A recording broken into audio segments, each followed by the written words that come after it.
Bien-aimés en Jésus-Christ, salut et bienvenue avec nous, notre communauté qui lit la Bible ensemble pour connaître les promesses qu'il y en a en Jésus-Christ, notre Seigneur, notre Sauveur et notre espérance.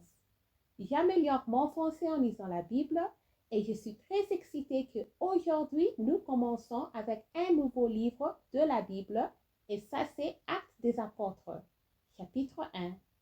Introduction. Ascension de Jésus-Christ, retour des apôtres à Jérusalem. Théophile, j'ai parlé dans mon premier livre de tout ce que Jésus a commencé de faire et d'enseigner dans le commencement, jusqu'au jour où il fut enlevé au ciel, après avoir donné ses ordres par le Saint-Esprit aux apôtres qu'il avait choisis. Après qu'il eut souffert, il leur apparut vivant et leur en donna plusieurs preuves, se montra à eux pendant 40 jours et parla de choses qui concernent le royaume de Dieu. Comme il s'est trouvé avec eux, il leur commanda de ne pas s'éloigner de Jérusalem, mais d'attendre ce que le Père avait promis. C'est que je vous ai annoncé, leur dit-il. Car Jean a baptisé d'eau, mais vous, dans un peu de jours, vous serez baptisés du Saint-Esprit. Alors les apôtres réunis lui demandèrent, Seigneur, est-ce en ce temps que tu rétabliras le royaume d'Israël?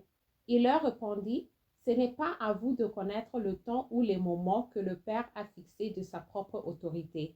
Mais vous recevrez une puissance, le Saint-Esprit souverainant sur vous, et vous serez mes témoins à Jérusalem, dans toute la Judée, dans la Samarie et jusqu'aux extrémités de la terre.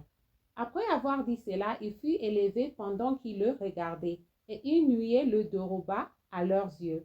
Et comme ils avaient les regards fixés vers le ciel pendant qu'ils s'en allaient, voici deux hommes vêtus de blanc leur apparurent, et dit, Hommes Galiléens, pourquoi vous arrêtez-vous à regarder au ciel? C'est Jésus, qui a été enlevé au ciel du milieu de vous, reviendra de la même manière que vous l'avez vu aller au ciel. Alors ils retournèrent à Jérusalem de la montagne appelée des Oliviers, qui est près de Jérusalem à la distance d'un chemin de sabbat. Quand ils furent arrivés, ils montèrent dans la chambre haute où ils se tenaient d'ordinaire. C'étaient Pierre, Jean, Jacques, André, Philippe, Thomas, Barthélemy, Matthieu, Jacques, fils d'Alphée, Simon le Zélote et Jude, fils de Jacques. Tous d'un commun accord persévéraient dans la prière avec les femmes et Marie, mère de Jésus, et avec les frères de Jésus.